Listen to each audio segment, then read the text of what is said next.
Hello students. Today we will discuss about the MCQs related chapter related unit 9th. In ਇਹਦੇ ਆਪਾਂ ਸਾਰੇ topics ਕਰ ਚੁੱਕੇ ਹਾਂ. I hope you will understand fully. ਅੱਜ ਮੈਂ ਕੁਝ MCQs ਸੈਂਡ ਕਰੂੰਗੀ ਤੁਹਾਨੂੰ. ਇਹ MCQs ਤੁਸੀਂ ਨਾ ਕਮੈਂਟ ਬਾਕਸ ਦੇ ਵਿੱਚ ਇਹਦੇ ਆਨਸਰਸ ਦੱਸਣੇ ਹੈਗੇ. ਦੈਨ ਮੈਂ ਦੱਸੂੰਗੀ ਫਿਰ ਕਿਹਦੇ ਆਨਸਰਸ ਸਹੀ ਨੇ. ਓਕੇ ਬੇਟਾ. फर्स्ट MCQ है the conduction band in a solid is partially filled at 0 kelvin the solid sample is. ठीक है, कंडक्शन बैंड है जिहदे विच सॉलिड पार्शली फिल्ड है एट 0 केल्विन ते तो सॉलिड सैंपल किहड़ा है?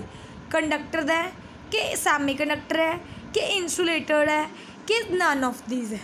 ओके बेटा. फर्स्ट दा तुसी आंसर करोगे, एक चूज़ करोगे एंड तुसी ਜਿਹੜਾ ਇਹ ਆਨਸਰ ਹੈ ਉਹ ਮੈਨੂੰ ਕਮੈਂਟ ਬਾਕਸ ਦੇ ਵਿੱਚ ਰਿਪਲਾਈ ਕਰੋਗੇ. Next one is in a good conductor of electricity the type of bonding that exists in.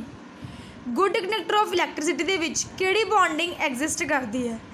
Ionic, van Waals, covalent, metallic. ਇਹਨਾਂ ਚਾਰਾਂ ਦਾ ਆਨਸਰ ਤੁਸੀਂ ਮੈਨੂੰ ਕਮੈਂਟ ਬਾਕਸ ਦੇ ਵਿੱਚ ਕਰੋਗੇ. ਓਕੇ ਬੇਟਾ, ਇੱਕ ਚੂਜ਼ ਕਰੋਗੇ. Next one is in intrinsic semiconductor at room temperature the number of electrons and holes are.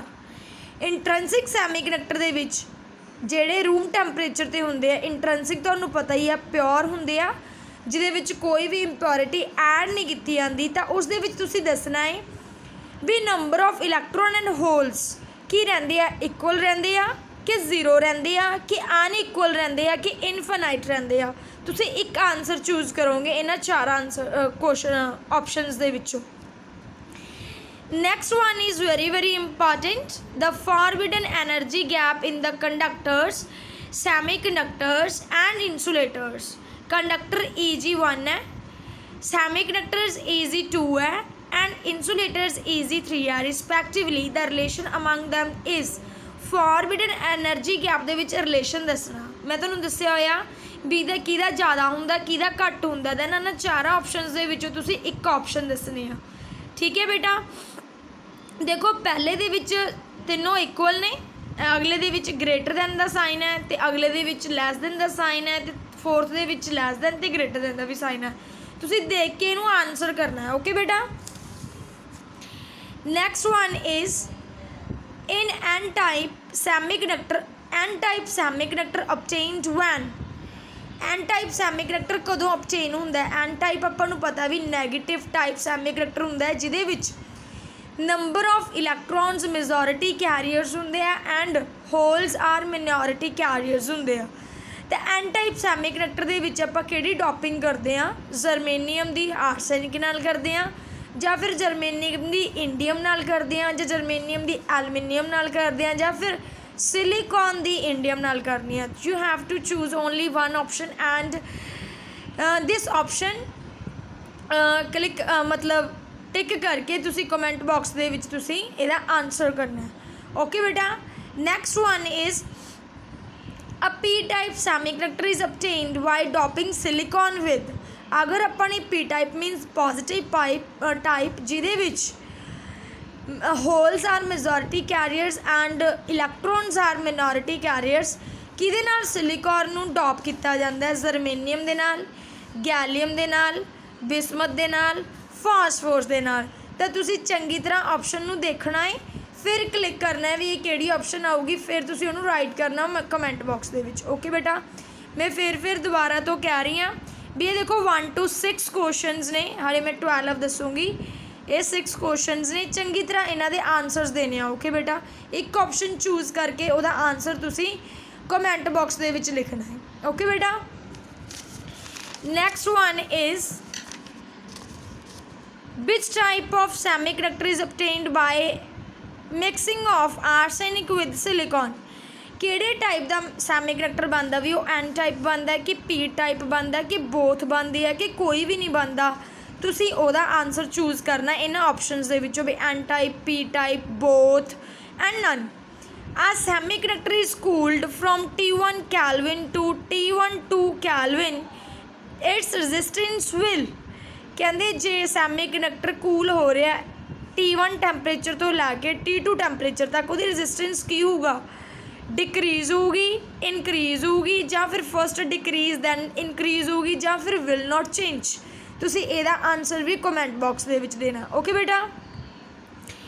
9th question is very important, the reverse saturation of PN junction। ਤੁਹਾਨੂੰ ਪਤਾ ਹੀ ਹੈ reverse ਕਿਹਦੇ ਵਿੱਚ ਬਣਦੀ ਹੈ, ਵੀ ਜਦੋਂ ਰਿਵਰਸ ਬਾਇਸਡ PN ਜੰਕਸ਼ਨ ਹੁੰਦੀ ਹੈ ਆਪਣੀ, ਤਾਂ ਉਹ ਕਿਤੇ ਡਿਪੈਂਡ ਕਰਦੀ ਹੈ, depends on doping concentration, depends upon diffusion lengths of carriers, depends upon doping concentration, diffusion lengths, depends upon doping concentration, diffusion lengths and device temperature।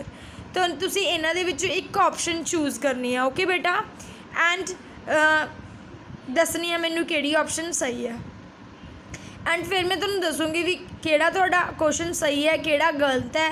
मैं तुहानूं दसूँगी भी वो गलत किवें होया, भी उहनूं सही किस तरह कर सकदे तुसीं। Next one is in the middle of depletion layer of reverse biased PN junction दा, अगर रिवर्स बायस दे विच जिहड़ी डिप्लेशन लेयर हुंदी है मिडल दे विच, ਉਹਦੇ ਵਿੱਚ ਦਾ ਇਲੈਕਟ੍ਰਿਕ ਫੀਲਡ ਜ਼ੀਰੋ ਹੁੰਦਾ ਰਿਵਰਸ ਬਾਇਸ ਦੇ ਲਈ, ਜਾਂ ਫਿਰ ਪੋਟੈਂਸ਼ੀਅਲ ਜ਼ੀਰੋ ਹੁੰਦਾ, ਜਾਂ ਇਲੈਕਟ੍ਰਿਕ ਫੀਲਡ ਮੈਕਸੀਮਮ ਹੁੰਦਾ, ਜਾਂ ਪੋਟੈਂਸ਼ੀਅਲ ਮੈਕਸੀਮਮ ਹੁੰਦਾ। ਤੁਸੀਂ ਇਹਨਾਂ ਦੇ ਲਈ ਇੱਕ ਆਪਸ਼ਨ ਚੂਜ਼ ਕਰਨੀ ਹੈ। Next 11th question is the electrical resistance of depletion layer is large because it has no charge carriers, it has few holes as charge carriers, it contains few electrons as charge carriers, it contains few ions as charge carriers। ਇਹਨਾਂ ਦੇ ਵਿੱਚੋਂ ਇੱਕ question ਤੁਸੀਂ ਇੱਕ option choose ਕਰਨੀ ਹੈ। Okay ਬੇਟਾ। the built in potential of PN junction diode is a function of, ਜਿਹੜਾ ਉਹਦਾ ਪੋਟੈਂਸ਼ੀਅਲ ਹੈ ਕਿਸ ਦਾ ਬਣਿਆ ਹੁੰਦਾ ਹੈ, ਕਿਸ ਤੇ ਡਿਪੈਂਡ ਕਰਦਾ ਹੈ, ਕਿਹਦਾ ਫੰਕਸ਼ਨ ਹੈ, temperature, doping density the, biased voltage the, all of above. ਇਹ ਨੇ ਤੁਹਾਡੇ 12 ਕੁਐਸਚਨਸ। ਦੇਖੋ 12 ਕੁਐਸਚਨਸ ਨੇ, ਚੰਗੀ ਤਰ੍ਹਾਂ ਵੇਖ ਲਓ। ठीक है, ये 12 क्वेश्चंस ने।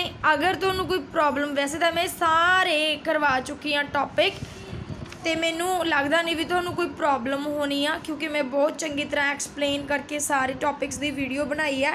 तो मैं लास्ट दे विच तुहानूं MCQs की एक सीरीज सेंड कर दी हुंदी है, भी ताकि तुहानूं पता लग जाए भी पेपर दे विच किस तरह के MCQs आने हैं। तो प्लीज़ इन्हों चंगी तरह करिया करो, एंड कमेंट बॉक्स के विच मैनू आंसर जरूर करके दस्या करो, जिहदे नाल मैनू ये पता लग जाता भी तुहानूं किन्ने टॉपिक्स किन्ने चंगा समझ आ गए, तो जिहड़ा नहीं समझ आता प्लीज़ मैनू वो दस्या करो भी ये चीज़ मैनू समझ नहीं आई। ओके बेटा। तो हुण आपां करांगे, देखो हुण अपनियां फस्ट सैकेंड थर्ड, उस तो बाद अपनी हो गई 7th 8th 9th, अपनियां 6 यूनिट्स हो चुकियां ने, अपनियां रिमेनिंग ओनली 3 रह चुकियां ने, 4th 5th 6th। एंड कल तो आप 4th यूनिट स्टार्ट करांगे। जी 4th यूनिट है वो भी बहुत ज़्यादा इंपॉर्टेंट है, करंट एंड वोल्टेज से ही डिपेंड करती है वो भी यूनिट।